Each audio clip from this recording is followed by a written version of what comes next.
And welcome back to the OHL podcast, everybody. I'm your host, Buckeye Boggs. That man over there, that's Sergeant MVP Aaron Brown. And welcome to, I guess, episode 1 of season 3, 4. I don't know what we're doing this now. Border Wars.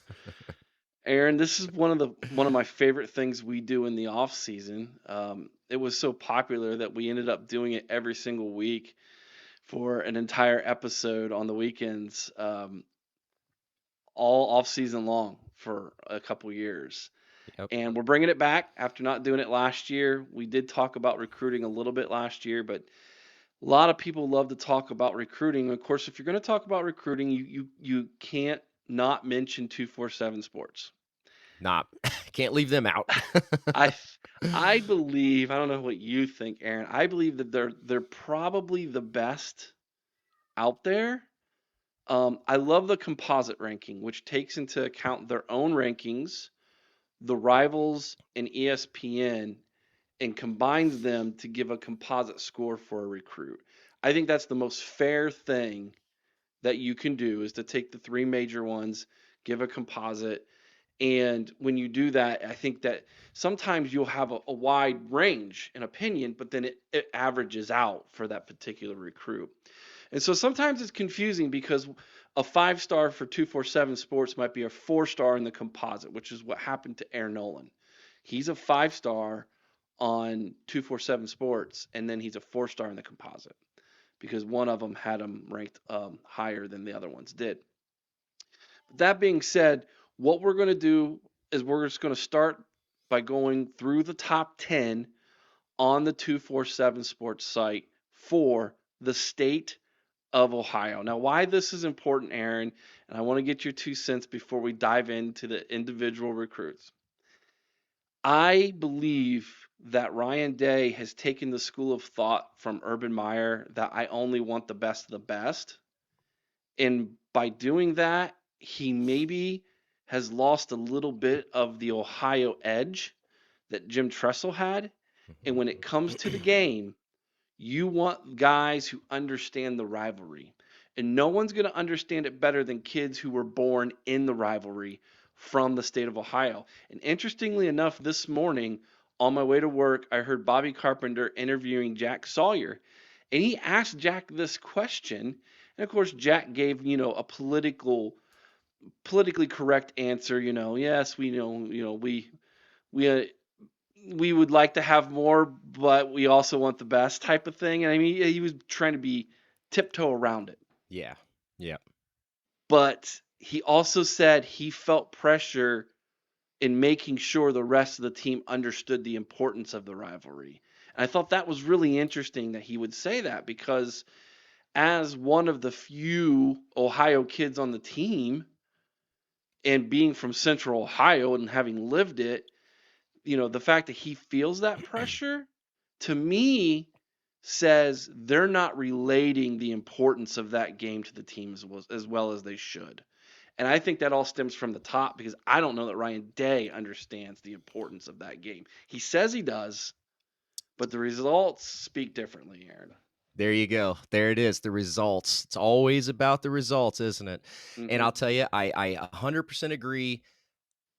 I'm not entirely sure that Ryan Day understands it. I understand what he says, but it feels like the preparation and then the performance in the game, it just hasn't been there. Um, Yeah, I mean, of course you want the best of the best, right? But when it comes to a rivalry like Ohio State and Michigan, they need to understand the history of it. They need to understand that it does go deeper than football. The rivalry with that state, and I'm not going to try to dive too deep, but the rivalry with that state actually started with a real war Hmm. over the city of Toledo. Yeah, the Mommy River was the border. Yeah. Yeah, yeah. People don't realize that, or maybe they just forgot, but it does go deeper than that. And I'm not saying that I had any blood in the fight.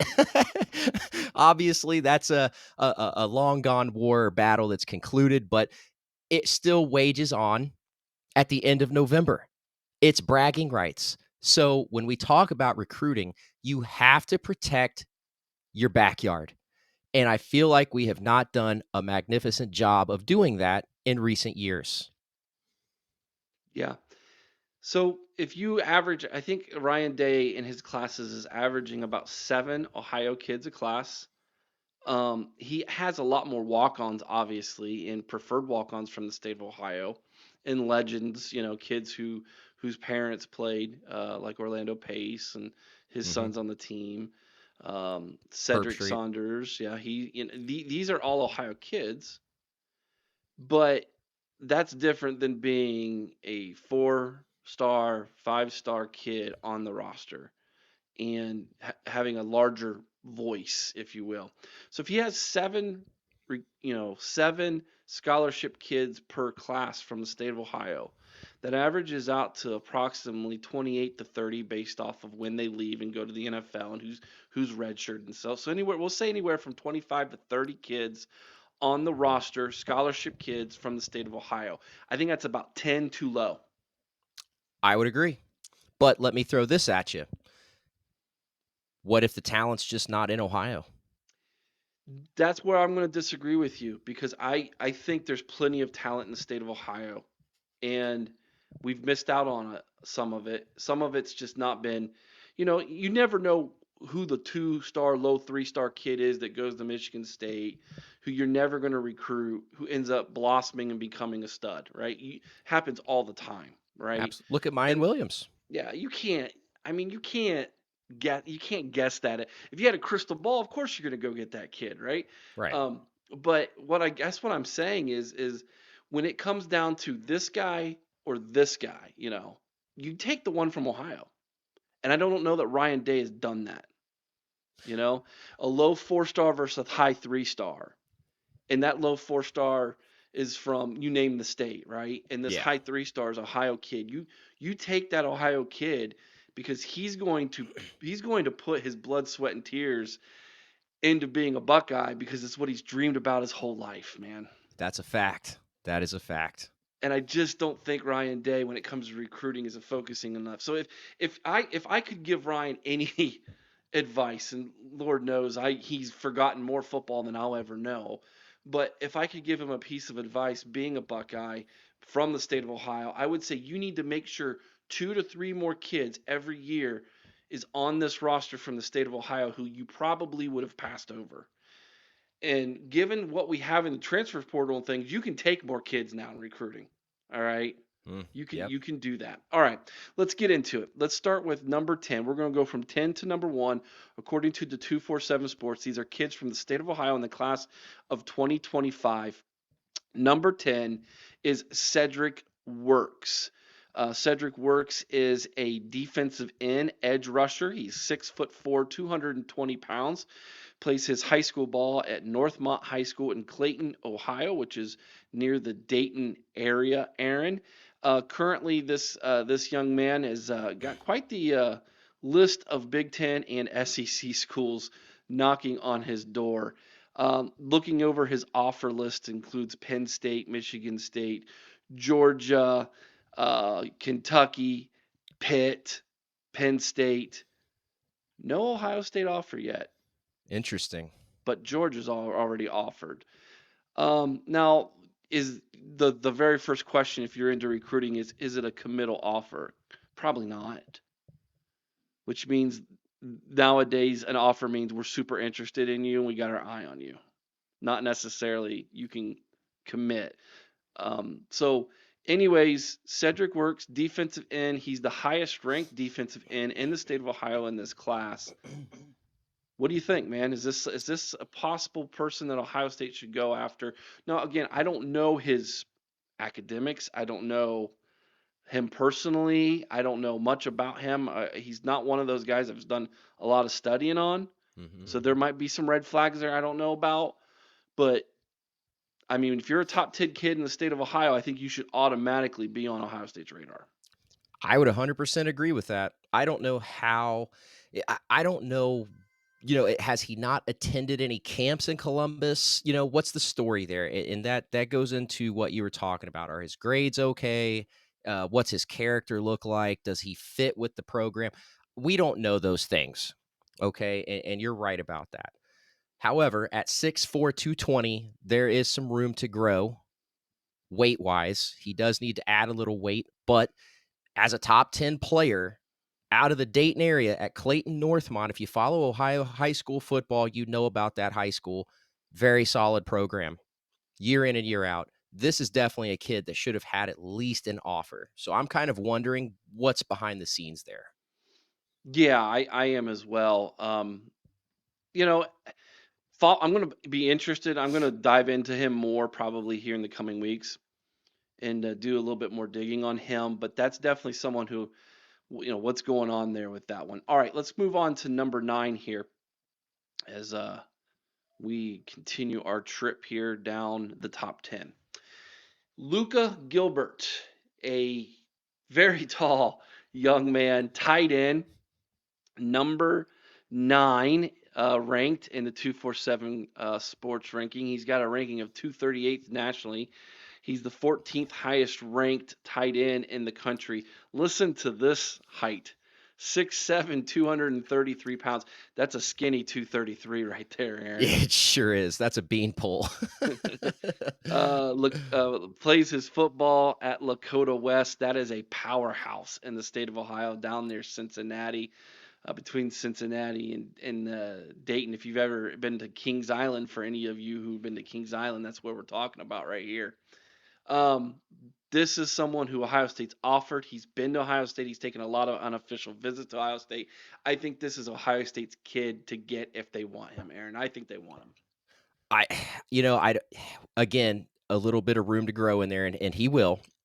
As all these kids tend to do once they hit the weight room in Columbus. I feel the same way. I have not seen his film yet. Minimal, really. I've read about him. I've heard about him. But if the athleticism is there, I think that he's more than just a blocking tight end. I think at 6'7", this is a red zone threat. Yeah. And I mean, I understand that Kentucky is really pushing for him, but Hmm. if Ohio State comes knocking, and you're from that area, you go to Columbus. And I think you're right. If Ohio State wants him, he'll be in Columbus.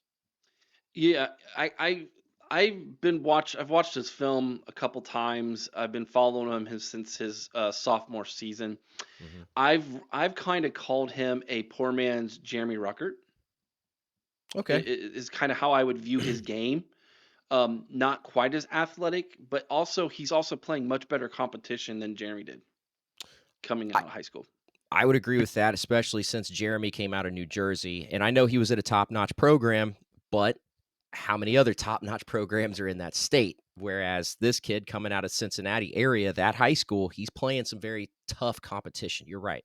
He's playing other Division One guys. There's no doubt. Number 8. Now this one's super interesting to me. Dwayne Galloway is a cornerback, the number 8th ranked cornerback, or number 8th ranked overall recruit from the state of Ohio. He's the 24th ranked highest cornerback in the country. 6'1", 175. That's pretty good size for a corner. Plays his ball right here in central Ohio at Marion Franklin. That's one of the city schools, if I'm not mistaken, Aaron. Yes, it is. Um, no Ohio State offer. Very And interesting. but they also have the number 1 and number 2 ranked cornerbacks in the class of 2025 already.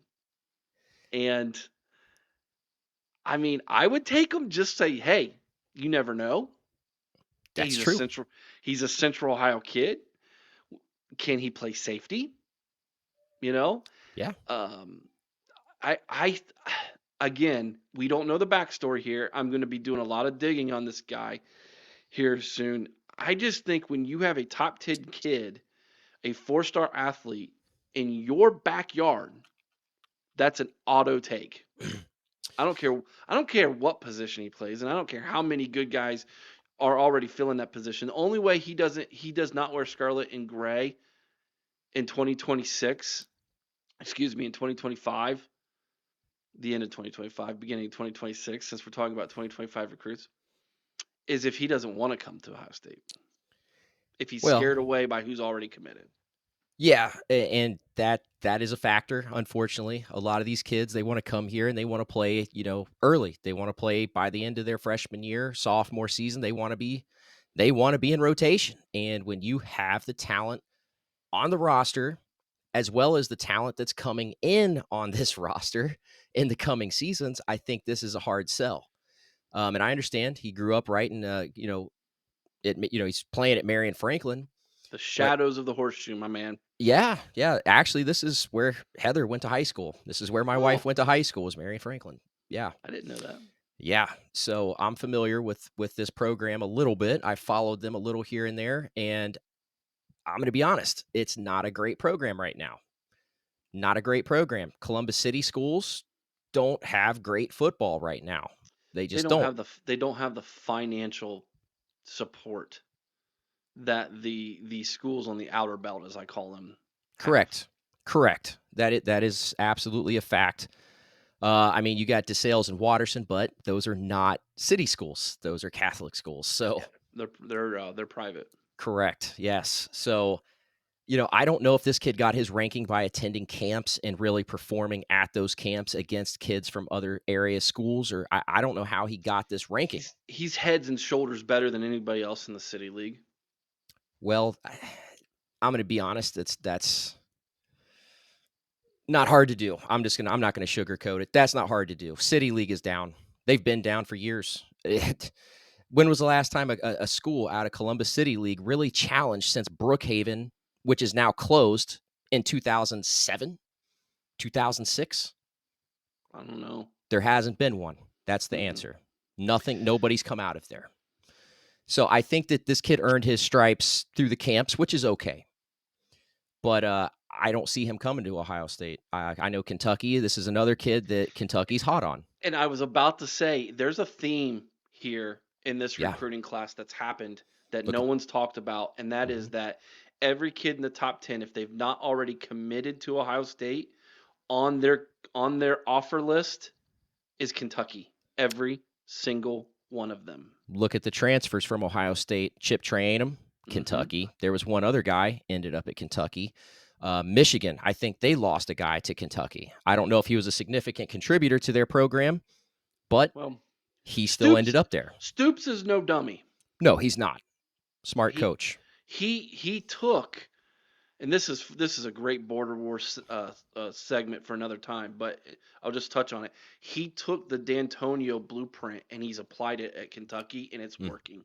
yeah. And if you guys don't know what we're talking about, Eric alluded to it earlier. You got to get these 2 stars, 3 stars, high 3 stars. You got to get them to your programs. D'Antonio made a career of being a thorn in our side by doing that. He would take the 3 stars out of your Westervilles and Pickeringtons, and he would use them against Tressel. Hmm. He took down Urban Meyer a couple times too doing that. And So he dominated the team from Ann Arbor with them. yes, yes, he did. So if you think that's not something that works, it absolutely Those does. kids already hated Michigan. That's a So, fact. they, Yeah. they already hated Michigan, and then they were pissed off at Ohio State because the Tressel didn't offer them. So I mean, Yeah. they were doubly mad. Number 7, Ryan Montgomery. And if that name sounds familiar to you, it should, because this is the younger brother of Luke Montgomery, the offensive lineman at Ohio State.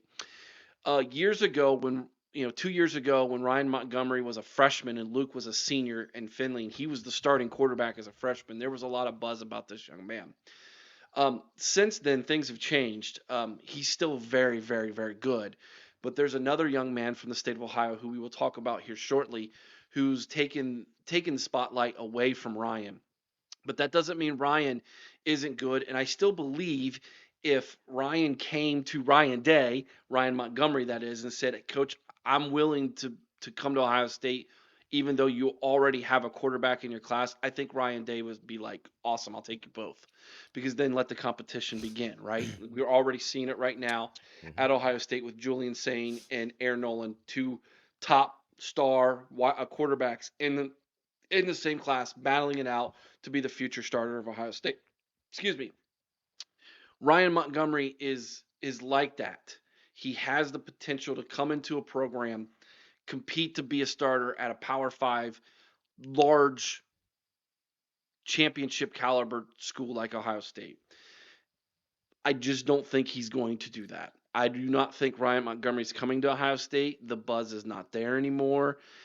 He has a lot of offers from SEC schools, Kentucky, like we mentioned, Auburn, South Carolina, Florida, Texas A&M have all offered this young man. He's taken an unofficial visit to Auburn. Penn State is hot to trot on Ryan Montgomery. And isn't it just like James Franklin to come into the state of Ohio, find the best quarterback from the state of Ohio that's not going to Ohio State and offer that guy? That's right. That's James Franklin's MO right there, right? It really is. Michigan State has offered Ryan Montgomery. Michigan has offered Ryan Montgomery. And if you ask me my opinion, I would say Ryan Montgomery is going to either end up at Penn State, Michigan State, or Auburn, is my guess. Yeah, I can't disagree. Now, Penn State did pick up a kid from Olentangy. I think his name's Ethan Grunkemeyer, if I'm not mistaken. But that's for this cycle. Flew the helicopter in to get that kid. Boy, was that awkward. Okay. Don't ever fly a helicopter into Lewis Center, Ohio. Like, why would you do that? Life lights here. What's going on? Oh no, that's Oh, James man. Franklin being Uh, all awkward. yeah, disregard. Crisis averted. But yeah, I'm with you. I just, with the talent already on the roster, and again, more kids coming in behind what's already here. I just don't see him coming in, especially when we have a kid already committed that's ahead of him on the ranking list. I think you're right. I think he ends up anywhere but Columbus. Oh man, can you imagine if he ends up going to Michigan State or Penn State, or Lord heaven help us if he would go to Ann Arbor, and then the two brothers have to play against each other? That'd be crazy. That would be crazy. Like him though. I think he's a good talent. Yeah. And I wish him luck wherever he goes. I hope he ends up being a Buckeye and he challenges the guy we'll talk about here in a minute. Can I wait a minute? Can I share with you something about him? You said he plays Yeah, at Findlay, right? yeah. Do you know who eliminated Findlay in the first round of the playoffs this past season? You don't have to think too hard. Is it Olentangy? Liberty, baby. Your Liberty. your alma mater? Yeah, buddy. Olentangy Liberty, huh? That's a fact. I was gonna go with I was gonna say something like some down your way like Portsmouth or something, but Nah. they wouldn't have played that early in the playoffs if that was the case. Schools down here are way too small anyway. They are usually they're all, most of them, even the big ones down there are like Division 3, aren't they? Yeah, I think Portsmouth is Division 3 and they are Which the is biggest one. crazy to me. Yeah. Portsmouth is not a small city. No, it's not. About the size of Delaware. About Is it? about 3/4 the size of Delaware, yeah. I guess big buildings don't equate to population. No. Quentin Simmons Jr. is number 6. He's a wide receiver. Winthrop High School, down near Cincinnati, I believe. And this Mhm. young man is already committed to the team we've been talking about, Kentucky. He's ranked 156th nationally, 15th highest ranked wide receiver in the class. 6 foot 175, Aaron. Committed to Kentucky already. Sounds like Ohio State never really was in on this guy. And, if you listen to a lot of people, they say, he's only ranked 15th best in the nation. We don't want him. That's how spoiled we are with Brian Hartline's recruiting in the wide receiver position. That when the 15th best kid at a position in the country, at a position you normally take 3 at, Yeah. and you're like, no big deal, and he's the 6th best kid in your state, that's when you know you're doing some serious recruiting right there. I hate to see this kid go to Kentucky because I think he's one of those kids, again, you bring him on the roster, you let him develop. Maybe Mhm. by the time he's an upperclassman, if he doesn't leave your program, you got something there. Yeah, I can't disagree with what you're saying, and you're right. It is we're spoiled, very spoiled, especially at this wide receiver position. When the 15th ranked kid at his position in the whole country is not, to my knowledge, I don't think he was even offered.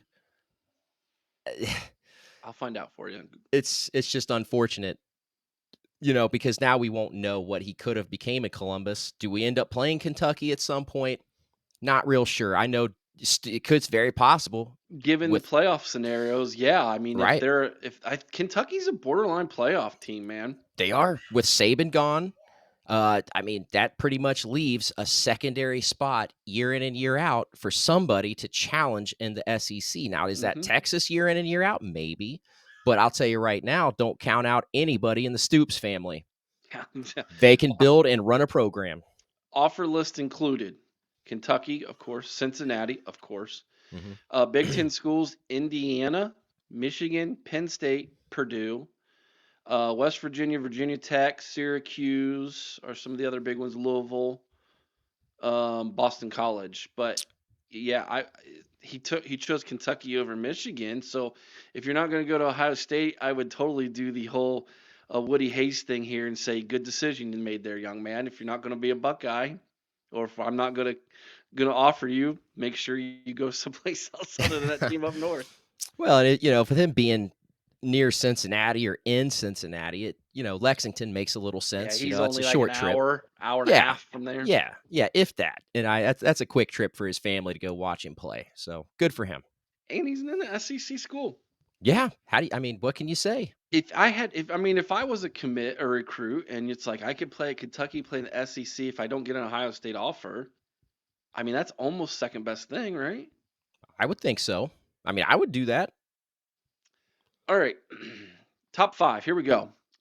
Going to have a very big Ohio State theme here. I love this kid's game. Justin Hill. He is the number five ranked kid in the state of Ohio.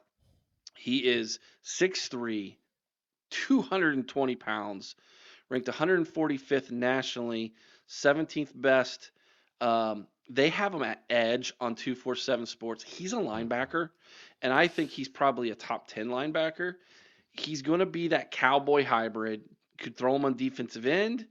You could play him at linebacker. He runs like the wind. I've compared him to, imagine Troy Polamalu with a little bit more size. This guy, his film is sick.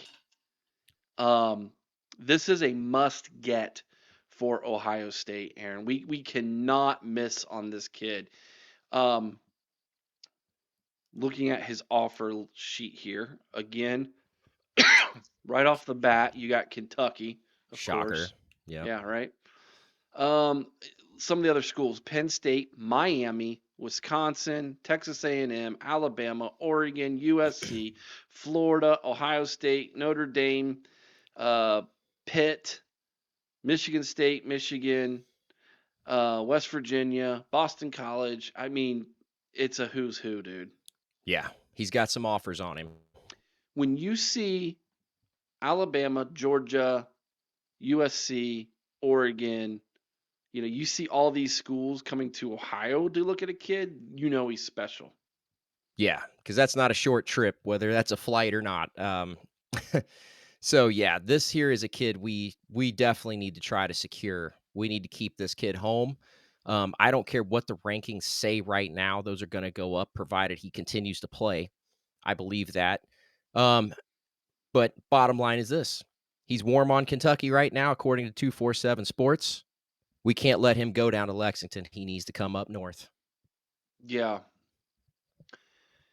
Yeah, he's going to be. I think this is someone that you're going to see Ryan Day and the defensive coaching staff. This is James Laurinaitis' first big opportunity I right was here. just thinking that. This is, I mean, especially if he's going to be that linebacker. You can't let this kid get away. This would be a big recruiting loss if you lose him. And if he ends up going to Kentucky, you have a major threat just south of you coming into your state. This is why we call this border wars, guys. Like normally we're fighting with the school from Ann Arbor just north of us on the border. But given what I am seeing in the 2025 class, we need to be concerned about those Wildcats Yeah. south of us. They are coming into the state of Ohio and they are busy recruiting Ohio kids. And if they could pull a Justin Hill away from us, that is a huge loss for Ohio State and a gigantic win for Kentucky. Yeah, yeah, absolutely. And you think about it, we always talk about Cleveland and all the talent up in Cleveland. Cincinnati's just as loaded. Cincinnati is every bit as loaded. That Cincinnati Dayton area, tons of talent. All right, you mentioned Cleveland. Let's talk about some Cleveland kids. Bo knows high school football, apparently. Bo Jackson. Yes, not that Bo Jackson. This Bo Jackson. This one right here. This Bo Jackson is ranked number 4 in the class of 2025 in the state of Ohio. He's a top 100 recruit. They got him 102 ranked nationally. I think he's a little better than that. 6'1", 190 pounds.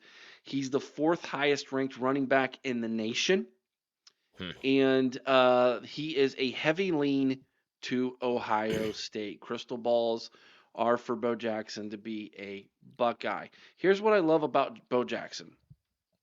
Imagine if Steel Chambers was a little bit better of a running back than he was a linebacker. He ended up being a little bit better of a linebacker than he was a running back, but that's Mhm. essentially what we have here in Bo Jackson. He can play running back and he can also play Division 1 linebacker. And if he comes to Ohio State and it's like, okay, it didn't work out for you at running back, they're gonna steal Chambers this kid and they're gonna throw him on defense and he's gonna become a linebacker and he's gonna play because he's that good. So he's got options, is what I'm saying. But I think option one is to put the ball in his hands and let him run with it. Yeah. I mean, anytime that a kid is fourth at his position nationally or even close to the top 100, you keep him home. I don't care what it takes. Ryan Day, if you want me to meet him in a parking lot with 100 grand in a what you call it, a hamburger bag. A McDonald's bag. Look, half of it might be gone, but but I'm gonna deliver the 50 grand, okay? So but I'm just playing. But yeah, this kid has to stay home. He has to stay in Columbus, period. I mentioned he's got a crystal ball for Ohio State. You want to guess the other school that he's warm on? I mean, if I said anything other than Kentucky, It's Kentucky. And has to be. despite the fact he's all the way up in Cleveland now, this isn't just a hop, skip, and a jump, to from where he lives to Yeah. Kentucky. You got to go through Columbus to get there. Well, shoot, what's it? 3 hour? I don't know where his high school is, but It's in Cleveland's about Cleveland. 3 hours. Hmm. About 3 hours to Columbus alone. So I mean, Nah, it's so like, about two hours, but a little under two. But I guess my point is, if you add what he's got to drive from Columbus to Cincinnati on to Kentucky, yeah, it's going to be a haul. So yeah, again, unbelievable the work that they're doing. I mean, it's kind of sick. All right, moving on to number 3. I love this kid, Trey McNutt. He has a social media account that is just gold. Okay, really. yeah, he does. He does videos and things. He's like pretty much like putting a podcast out there on YouTube showing his life, and he is quite the character. Very good young man, very polite. This is someone who, quite frankly, I think Ohio State's going to get him. Now he's 6 foot, 180 pounds. He's ranked 32nd overall nationally, so he is a borderline 4-star, 5-star. Very, very close to being a possible 5-star. And if you look at and he's from Cleveland as well, by the way. Hmm. So Shaker Heights High School in Cleveland. You look at his offer list again; it is a who's who. You've got the big, powerful schools: Oregon, Oklahoma, Georgia, USC, Tennessee, Ole Miss, Notre Dame, Penn State, Ohio State. Did I mention Oregon and Miami? Like it's a who's who, right? Um, and being the top safety in the state, uh, you got to get him. You got to get this kid. And plus, he had a I think his father played for Ohio State. McNutt. What? Yeah. Who was his dad? That's a familiar name. I'm pretty sure his father played. Okay. But I'll look it up real fast while you talk Well, about him. Shaker Heights has a rich tradition of football too. If I'm not mistaken, Mike Doss came from there. Richard McNutt. Okay. Okay. Heard the Yep, name. played from 99 to 2002. Hey, there you go. He Yep. played with Mike Doss. Excellent. All right. So yeah, you're everything you said. I can't really go against the number one safety in the state. I don't care if Caleb Downs is here. There has to be a guy behind him. There has to be a guy that learns from him. And I think that would be the pitch that I make. This is Caleb Downs is bar none one of the best, if not the best safety in the country. And that would be a great opportunity for this kid to come in behind him and learn those skills, especially in a defense where we're playing from the safety forward. Have to bring him home. Yep, this is a must get. No fail. All right, number 2. Let's go from Cleveland to Toledo. Carter Lowe, top offensive lineman in the state of Ohio. He is ranked 31st overall nationally. So he is a 5-star kid. He's the 4th highest ranked offensive tackle in the country. He is 6'5", 290 pounds, and is committed to the Ohio State University already.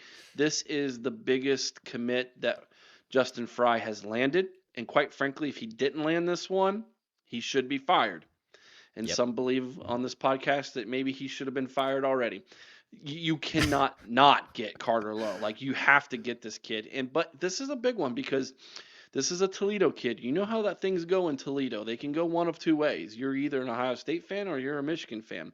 Yep. And not saying I don't know which one Carter Lowe was. Based off of when he committed, I would say his family's mostly Buckeye fans, which is always a plus. But that team up north is coming off a national championship, and you would think that momentum would have been easy for them to go down to Toledo and snag this kid, especially the success they've had on the offensive line.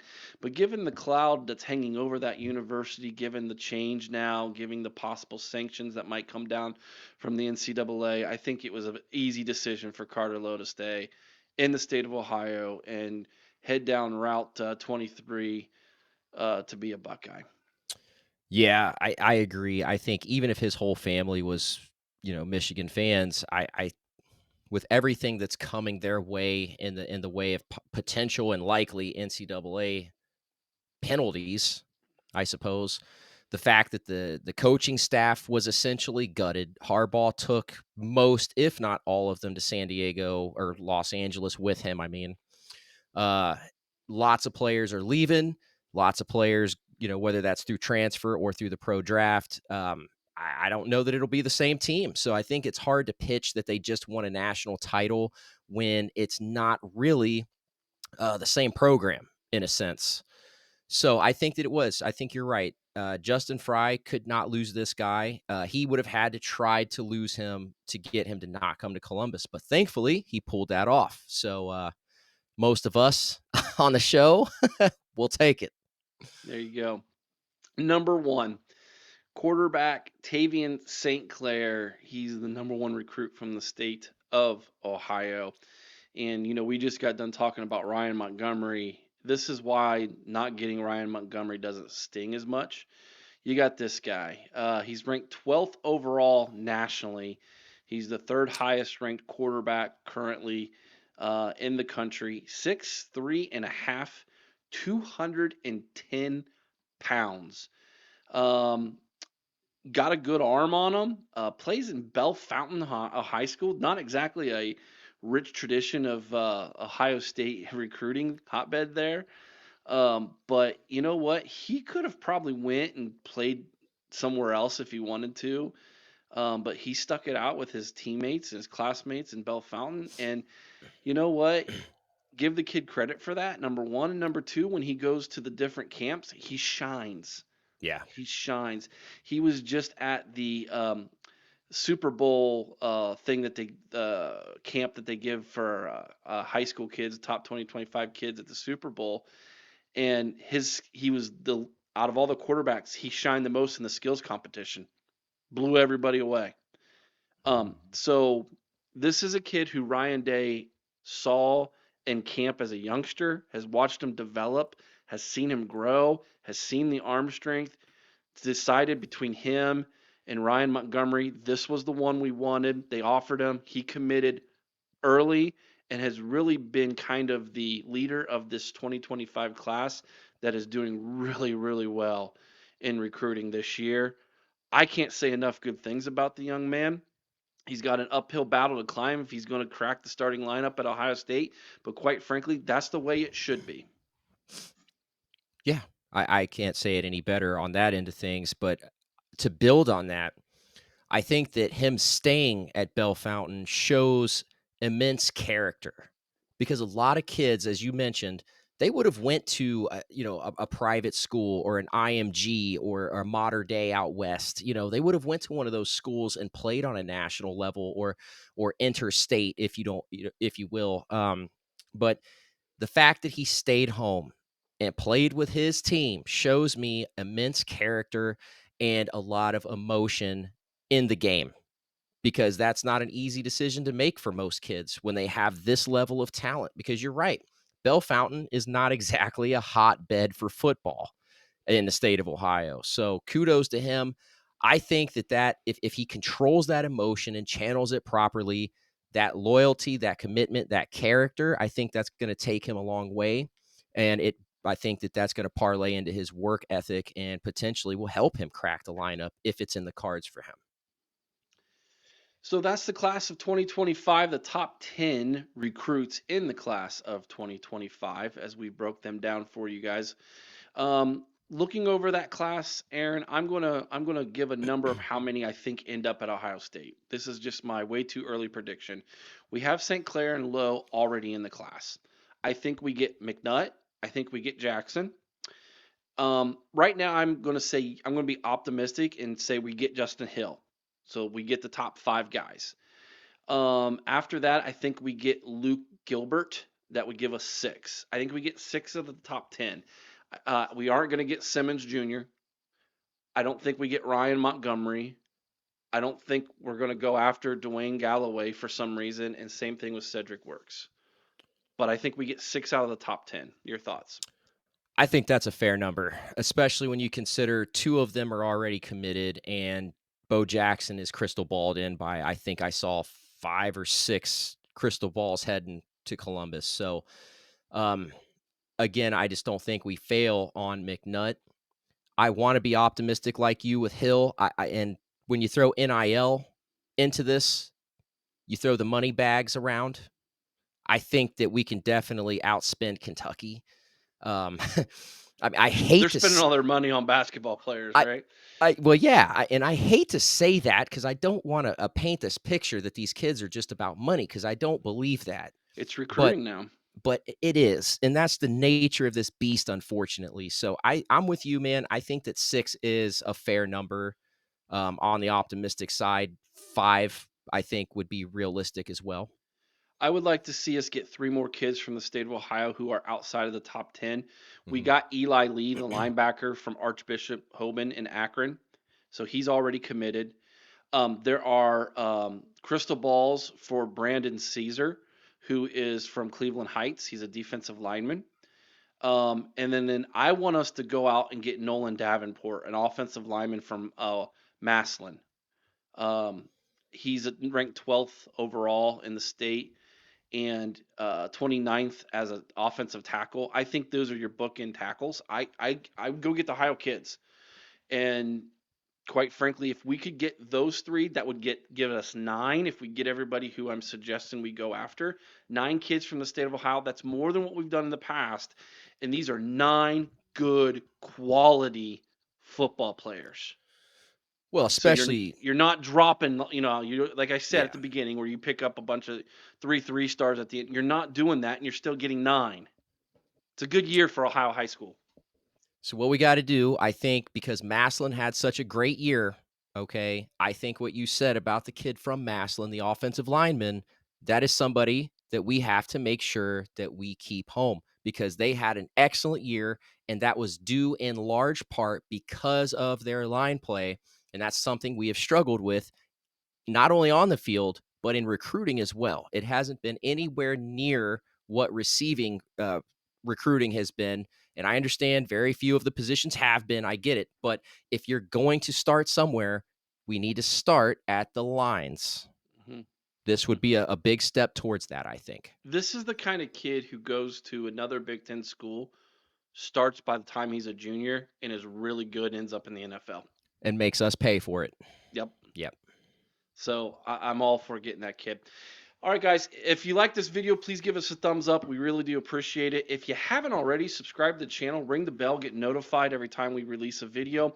We go live every single Sunday night, 8 o'clock Eastern, right here on YouTube. We also stream to Facebook, as well as X, aka Twitter, and Rumble every Sunday night, 8 o'clock Eastern. Plus, in a week, we'll be starting our Collins shows midweek, either on Tuesdays or Thursdays. So be on the lookout for that. And if you ring the bell, you'll be notified and you know when you can call in and argue with me or tell me how great we are. If we missed anybody, let us know in the comments below who else from this class you would like to see Ohio State recruit and get, or if there's anybody you think we need to know and do a video about, by all means, let us know. We do recruiting highlight videos. Aaron and I talk about them. We've got a list of guys that we're obviously going to have to attack from this 2025 class moving forward. So we're looking forward to doing that for all of you as well. And we'll be back with another Border Wars here in about a week or so. Got a guest from Toledo. We're going to talk about that border, yeah, with the team up north and what it's like for the Rockets when they look at recruiting compared to Ohio State. So some very interesting conversation in our next episode of Border Wars. All right, guys, till next time, go Bucks.